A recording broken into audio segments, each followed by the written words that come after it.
আমি বলতে শেখ মুজিবুর কনফার্ম করতে ও ৭৫ সালে ১৫ আগস্ট মারা গেছে। ওর বাড়ি কেন পুরাইলো? ওর বাড়ি কেন নিল?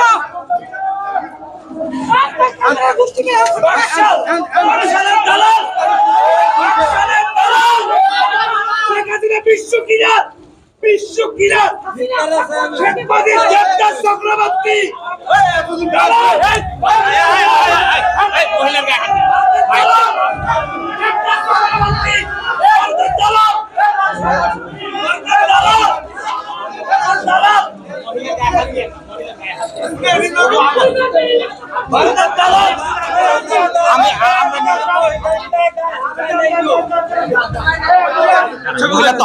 ছবি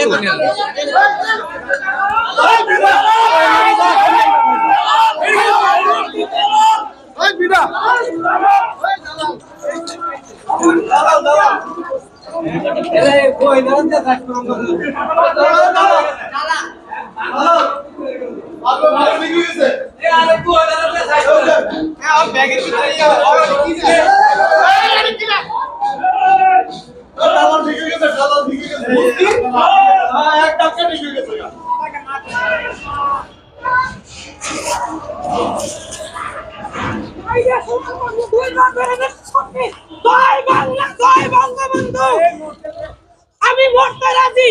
এটা টিউমার অপারেশন করতে আজকে দিয়েছি করে সমান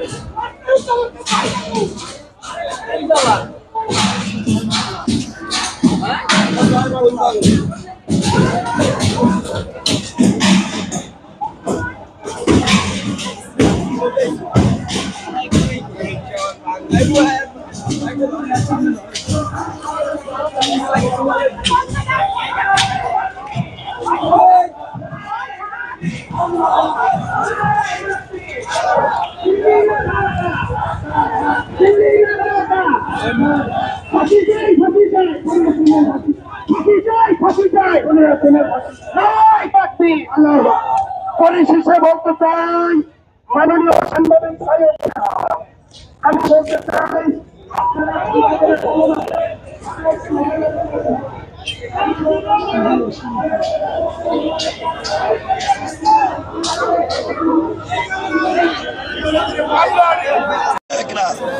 এদের চামড়া থাকবো না, আমাদের বরাদ্দ টাকা নিয়ে ওরা রাজনীতি করবো, এটা আমরা মান্য নেব নয় কান্না।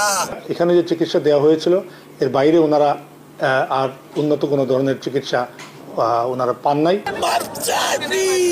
ভুল হয়ে গেছে বাবা, আমাদের ভুল হয়ে গেছে, মাফ করে দাও।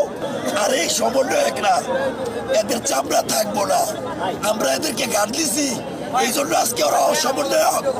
এই সমন্বয়করা আজকে এদের ভিতরে লোক ঢুকে গেছে গা, দেখছে সমন্বয়ক কোয়ারিগারি টাকা পাওয়া যায়, এখন এমপি মন্ত্রীর লোক ঢুকে গেছে গা। ওরা এমপি মন্ত্রী হওয়ার জন্য যে পরিমাণ কাজ করতেছে তার নিম্নতম কাজও আমাদের জন্য করে নাই। আপনারা দেখছেন, মাইক্রোফোনটা নিচু করে ধরেন, ক্যামেরা আটকে যাচ্ছে। আপনারা দেখছেন যে তারা রাজনৈতিক দল গঠন করে এমপি মন্ত্রী হওয়ার জন্য যে পরিমাণ পরিশ্রম করতেছে, অথচ আমাদের আত্মত্যাগের বিনিময়ে তারা আজকে সমন্বয়ক, আমাদের আত্মত্যাগের বিনিময়ে তারা আজকে উপদেষ্টা। তারা দেখছে সমন্বয় করার পরে কারিগরি টেয়া পাওয়া ওর মনের মধ্যে লোভ জন্মাইছে যে আমরা সামনে এমপি মন্ত্রী হবো, আমরা কারিগরি টাকা হবো। আর এই আন্দোলনের আগেও তো এই সমন্বয়করা 5 জনের চা খাইলে একজনের পকেটে দিতে পারে নাই, এখন এত বড় বড় দামি গাড়ি চড়ে কৈতিকা। এরা কোন আল্লাহর দুনির প্রদীপ পাইছে? এরা যে এই যে বাংলা মোটরের মতো জায়গায় এত বড় ভবনে এত সুন্দর জায়গায় অফিস করছে কয়েকটা, এই টাকা কই পা কোথেকে আসলো?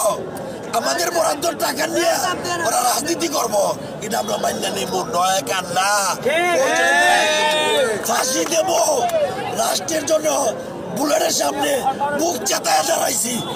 আবারও এই বৈষম্যের বিরুদ্ধে আমরা আবার বুক চেতায় রাজপথে আইছি, হয় গুলি করো নাইলে আমাদের স্বীকৃতি দাও। আমরা আগে থাকতাম, শেখ হাসিনা চলে যাক। আমরা কেন আজকে বৈষম্যের শিকার? আমরা কেন ধারে ধারে ঘুরবো? আমরা কেন জুলে ফাউন্ডেশনে যাইয়া ঘন্টার পর ঘন্টা, দিনের পর দিন আমরা কেন বসে থাকবো? আমাদের সন্তানদের কি লেখাপড়া নাই? আমার সন্তানদের কি কাজ নাই? আমরা কেন যাব? আমরা ক্যাটাগরি করছে, এই ক্যাটাগরি তো আমরা মানি না। আমরা সবাই আহতরা এক, আমরা সব আহতরা এক। আমরা আজকে কালকে দেখলাম শহীদ পরিবারের রাস্তায়। জি, ধিক্কার জানাই আমি এই সরকারকে, যারা আমাদের রক্তের বিনিময়ে, আমাদের সন্তানদের রক্তের উপর এই সরকার দাঁড়িয়ে আজ এই নিহত পরিবাররা রাস্তায়, আহত পরিবাররা রাস্তায়। কেন আমরা রাস্তায় থাকবো? আমরা চাই না, আমরা চাই না এই বৈষম্যের শিকার। কেন আমরা এই বৈষম্যের শিকার হব? আমরা চাই শেখ হাসিনার বিচার হোক। আমরা আগে থাকতাম, শেখ হাসিনা চলে যাক। আমরা আন্দোলন করেছি শেখ হাসিনা চলে যাক, আর এখন আন্দোলন করতেছি আমরা শেখ হাসিনা আসলে আমাদের কি হবে? কেন আমরা এটা ভয়ে থাকবো? কি জন্য আমরা এর ভয়ে থাকবো? আমরা এর ভয় চাই না। আমাদেরকে হয়তো বেঁচে থাকার অধিকার দেন, না হয় আমাদেরকে মেরে ফেলুন। একজন মানুষের যদি 10% ভিশন লস হয় আঘাতের কারণে, তার হয়তো 90% থেকে গেল, সে 90 থেকে 95-এ সে উন্নীত হওয়ার সম্ভাবনা আছে। আর যার 0% আছে, যার 5% আছে, তার 1 ভাগ 2 ভাগের বেশি হয়তো উন্নতি হওয়ার চান্স কম। তো অধিকাংশ রোগীদেরই কিন্তু গুলিতে আহত হয়েছিলেন এবং তাদের শুরুতেই কিন্তু দৃষ্টিশক্তি একদম খারাপ অবস্থায় আমাদের কাছে প্রেজেন্ট করে। তো আমরা চেষ্টা করেছিলাম যে আকৃতিগত ঠিক রাখা, এবং এর মধ্যে থেকে যদি তাদের 2%, 5%, 10% যতটুকু তাদের উন্নতির সুযোগ থাকে, সেই সুযোগটা আমরা নিতে চেষ্টা করেছি।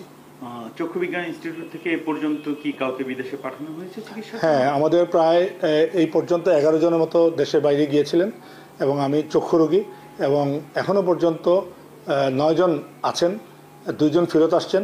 এবং যে 2 জন ফেরত এসেছেন, আমি যতটুকু জানি যে ওনাদের ভাষ্য হচ্ছে গিয়া এখানে যে চিকিৎসা দেওয়া হয়েছিল এর বাইরে ওনারা আর উন্নত কোনো ধরনের চিকিৎসা ওনারা পান নাই।